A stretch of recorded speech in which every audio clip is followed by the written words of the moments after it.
Good morning and welcome to the 1 Million Cups podcast for the community, by the community. My name is Dion Wells Ross and I will be a host today. I'm with my friend Eddie. Eddie, how are you doing? Pretty good, thank you. Thanks for the invite. Yeah, man, super excited to have you. And before we jump in, I have to give a quick shout out to my guy Glenn, who does all the behind the scenes work, the stuff you all don't see, but he has an amazing setup here. So super excited to bring the heat to the community today. Eddie, let's jump in, man. Tell us about you. What do you do? What's your background? Yes, so I graduated a year ago from UNL, double major on creative dealers management and marketing. For sure. And I've been running my own company called 2% People for the past 5 years. I started my senior year of high school. So did that throughout college. Now that I am 1 year removed, I've been doing it as well. So that's essentially what I've been up to. Man, that's awesome. So, have you always wanted to be an entrepreneur, fresh college grad? Could have been looking for a new job, but you decided to start your own business. Right. Yeah. So both my parents work on the marketing side of things on the photo industry, and they actually had a company of themselves for a little bit. So it was always a dream of mine, but I didn't know it was gonna pan out the way it did. I never thought I was gonna be a business owner, you will, by my senior year of high school. But the way everything unfolded, it was kind of like by accident. But once I realized this was something I could do, while I was studying and getting all this knowledge and all the theoretical models that would help me enhance my business, it just made sense. And it has been something that I've been really passionate about. Yeah. It almost sounds like it was a calling. I always say, with entrepreneurship, sometimes it's like a magnet. Something just pulls you and says, yeah, you're going down this path. So, 100%. what does your business do? Tell the community about your business, how you support football teams. Yes, so it's called 2% Football. We provide scanner reports for football teams. So even though we have clients at the middle school level and college level, we majorly focus on high schools. So essentially, high school coaches tend to be overworked, right? Majority of them tend to be teachers for that same school as well. So once they're done with Friday night lights, once they play that game on Friday, they tend to have like a 24-hour, 48-hour turnaround time to get ready for their next ability. So that's what we come into play, right? So by Saturday afternoon at the latest, they'll have a full scabbard report, the PDF document that will have all of their tendencies and their opponent's tendencies score next week as they prefer to get their team ready go there. Sure. And that's such a entrepreneurial lesson when you think about solving a problem. You realize that coaches are overworked and probably a little underpaid, like most of us, and you're making their lives so much easier. Yeah, no, that's so cool. So, what type of information do you provide them in the report to make sure they feel ready and prepared? So we start with all the analytical breakdown, right? Like run versus pass percentage. What do they do on first down, second down, third down, depending on short yardage situations or third and long. Then we go to more of a qualitative assessment. So it is one thing for me to tell you that their quarterback threw a pick, but it's another thing for us. So the coaches, and I call them scouts to differentiate them from our clients. But the scouts focus on why that happened. If he threw a pick, was it because the O-line didn't block for long enough? Did the receiver fail midway through his route? Stuff like that, right? And then we end with every single diagram of every single play that he has used up to this point in the season. And I don't think there's any other competitor that does that at the bowl. Yeah. I'm just imagining being a coach and you being a outsider or the opposing team. It's like, wow, this company is breaking down everything. They have our playbook. So super valuable. Thank you. Yeah, I see it as consulting. Eddie, so as you think about your company and your business, you primarily focus on high schools. How do you get into schools and get clients? Yeah, so based on the size of our company, right? It's not huge. We had a little bit over 50 clients last year. And the way we have primarily marketed ourselves is through the network of our coaches or scouts. So normally everyone who works for 2% football is coaches who might have just retired, but still want to be around the sport, still want to do something related to the sport. So that is a way for them to stay engaged with it. So we use their network For to sure. go and reach out to other teams. But right now we're working on something else, a little project that will allow us to reach a wider audience for sure. Mhm. That's awesome. Yeah. As entrepreneurs, the hardest thing to do is to get clients. I haven't met too many people that say I have too many clients. It's always the opposite. So, Fair enough. I guess it's a good problem to have. right, right. That's definitely what I've encountered, where the demand is a little bit more than the supply right now. And for the past 2 years, we've been working on a solution to use even more technology For sure. to allow us to get to that demand. No, I love it. So the name 2% football, tell us about that. Why'd you pick that name? Thank you. So it has multiple meanings. I'll start with the personal one. So I used the number 2 while I played my entire life. Gotcha. And it was very meaningful to me because, one, there's a quote that says, in order to be part of the top 2%, you have to be willing to do what the other 98% won't. Mm. And if you want to be number 1, you have to play like you were number 2, right? So there was like this constant sense of you got to push yourself love to that. go achieve that number 1. But also, so my mom, when I was 12, she got cancer, breast cancer. She's fine now, by the way. But the number 2 allowed me to dedicate every single season of mine to her. So I would always have underneath my eyes, to mom. So it was a way of dedicating my season to her or my game to her. So that's on the personal level. Statistically speaking, only 2% of high school athletes get to make it to a D1 college. And out of those, only 2% get to make it to the NFL. So all around, there's multiple meanings behind it, but For sure. that's the reason. It's behind super universal. I love that. And thanks for sharing that personal information about your mom. I Of know course. cancer isn't hard, and I personally have a disability, so it's I'm sorry. it hits home for me, but for sure. I'm sorry about that. Hey man, it's life. It sounds morbid, but it's like having MS is better than being dead, right? Yep. So That's right. I know. So I just taking a roll with it. So what motivates you now? How do you or where do you want to go with your business? You've been gaining momentum. I think you said 5 years now. Yeah. What's next? Like I said, one of the biggest missions and goals with 2% football is to reach every single country that plays this sport. I know the States is the main country that plays it, right? But some people, every time that I interact with them, every time that I mention football, they assume soccer because I'm from Mexico, right? Yeah. So that is the thing. Not a lot of people know that Mexico plays football, and I know that's the case for multiple countries.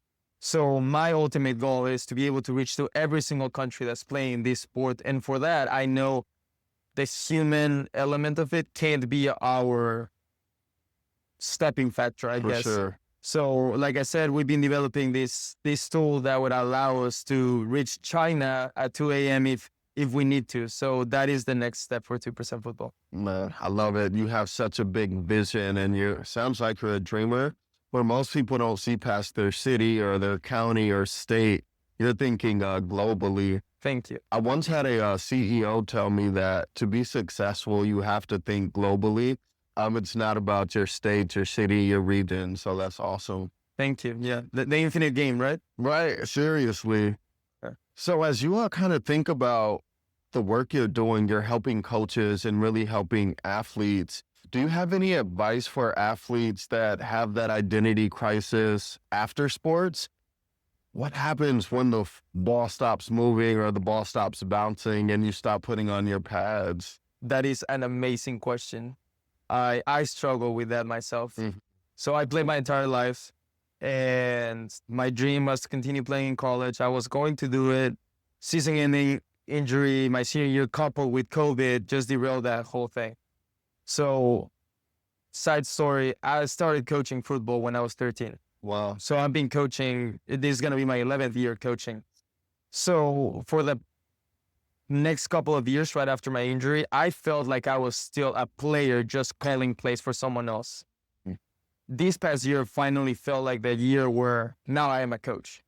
Absolutely. So I don't think I have a lot of great insight as in how to overcome it. I think it just comes with time. But it is definitely challenging when you see yourself as a player and now you have to go through a next stage, a next season in life, I guess. Absolutely. And I went through it too. I played basketball. After our season ended, it ended as like the better than you can imagine. We won a national title. Love it. But after that, I had to disconnect my identity from basketball, and it was so hard to Yeah. do. And like you said, it just takes time. So for the athletes that see this, keep that in mind. Yes. I think presenting or competing with 2% football as the company allowed me to get some of that feel of I'm heading into game day, Yep. right? So kind of like I used it to replace that feeling, that adrenaline aspect of it, if you will, but it is not quite the same. Yeah, absolutely. Would you say the things you learned as an athlete have carried forward into 2% football? 100%. Mm. I think anything that you learn as an athlete applies to everything in life, especially business.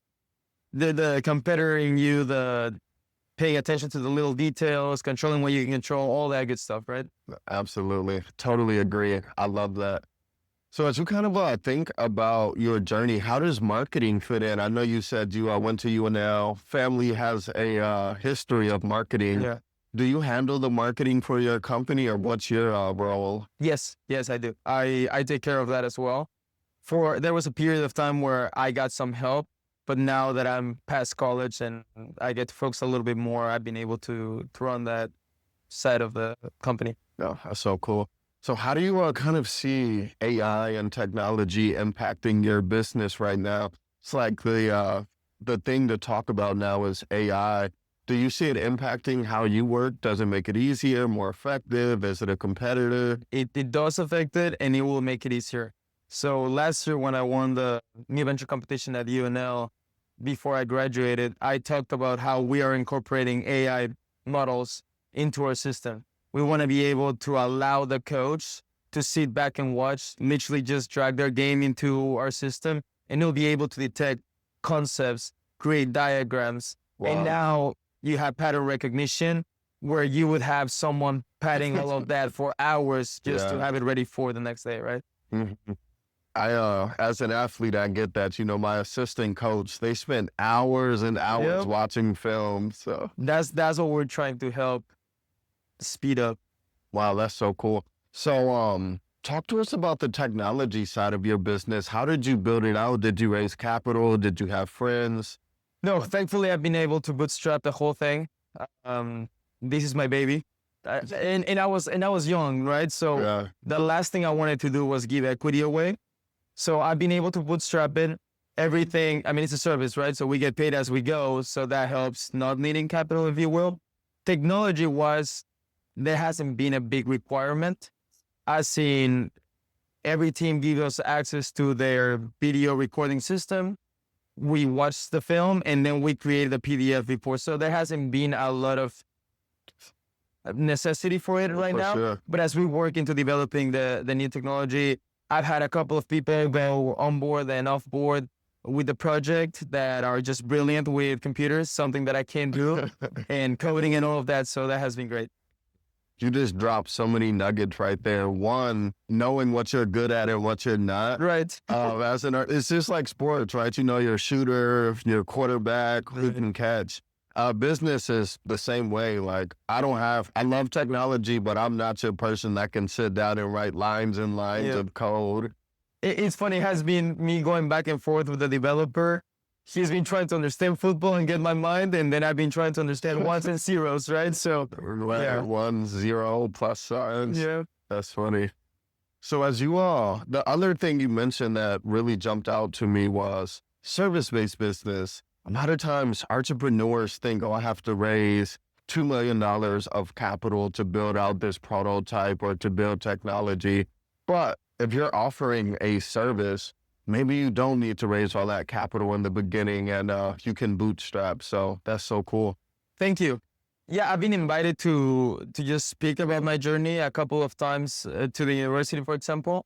And the first thing I always say is like, just get paid for something. Like before you test 10,000 things, just get paid for something. That kind of lets you know there's a need for what I'm trying to do. And I sure. think services is the easiest way to do that. You don't have to manufacture and store everything that like, Yeah. it's just me providing something for you, my time normally. So Yeah, you're spot on. And when you think of like innovation, it's such a buzzword. really we need to innovate our business models, the service model, and how we deliver it. It's easier than ever to do that instead of trying to, like you said, oh, I'm going to spend $1 million and then I'll try to get my first customer. Right. Like, no, you need to reverse that and do it in the opposite order. So, Eddie, as we are winding down, any final nuggets you would like to share with the community? Not that I can think of, but talking about the community though, whether it's Lincoln or it's Omaha, just Nebraska Nice, as someone who's not even from here, Nebraska Nice has been something that I've felt through my core for the past 4 or 5 years. So I'm super grateful for the community, the support, the type of energy that goes around. People who might not even know you, the way they shake your hand and support your ideas and dreams and connect with each other. That has been beautiful to be around. Absolutely. And that's one of the unspoken truths about Nebraska. I've cold called so many CEOs and they all took the meeting. They had no business doing that. But if you think of some of these bigger cities, people, if you don't have access. So thanks for sharing that. Of course. Final thing, Eddie, how can the community support you? How can we stay in touch? Where are you on social media? Again, super grateful for everything that the community has done. So I can't really ask for more than that. I'll keep everyone posted when it comes to 2% football, the tool that we're about to launch. I'm hoping that it's soon. I feel like we're really close, so I'll let you guys know. Social media wise, we're either YouTube, LinkedIn, Instagram as 2% football with the percentage as the sign in my logo, or 2% written out because certain social medias wouldn't allow me to put the percent there. Yeah. No, awesome. Well, Eddie, you have great energy. Thanks for being here, Thanks and we'll so see much. you on the next one.